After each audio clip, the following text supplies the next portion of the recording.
నాన్నగారు పరిచర్యలో రక్షణ పొంది బాప్తిసం పొంది ట్రైనింగ్ అయి వచ్చిన తర్వాత 2 సహవాసాలు రమ్మంటున్నారంట. ఇటు పెంతెకొస్తోళ్ళు రమ్మంటున్నారు, అటు మరొక సహవాసం రమ్మంటున్నారంట. వాళ్ళేమో బహుగా ప్రేమిస్తున్నారంట, వీళ్ళేమో గద్దిస్తున్నారంట. ప్రభువా, వాళ్ళేమో బహుగా ప్రేమిస్తున్నారు, వీళ్ళేమో గద్దిస్తున్నారు. ఎక్కడ పరిచర్య చేయమంటావు నాయన అని ఒకరోజు ఉపవాసం ఉండి ప్రార్థన చేస్తున్నారంట. ప్రార్థన చేస్తున్నప్పుడు అర్ధరాత్రి వేళ ప్రభు ఒక దర్శనం చూపిస్తున్నాడంట.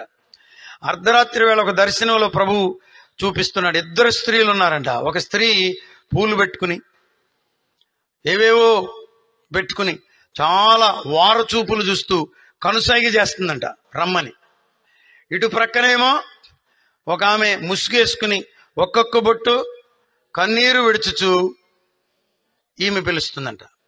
అప్పుడు అనుకున్నారంట, ఓకే, నన్ను ఐపీసీ సహవాసముతో ఉండి సహవాసములో పరిచర్య చేయడానికి ప్రభువు నన్ను పిలుస్తున్నాడు. ఒక సహవాసంలో ఉన్నావా?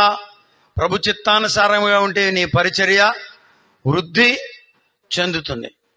కులాన్ని బట్టో డబ్బును బట్టో మనం ఉంటే ప్రయోజనమేమీ లేదు. ప్రభువు నిన్ను ఎక్కడ ఉండమంటే అక్కడ, ప్రభువు నిన్ను పిలిస్తే మంచిది. దేవునికి స్తోత్రం. ఆయన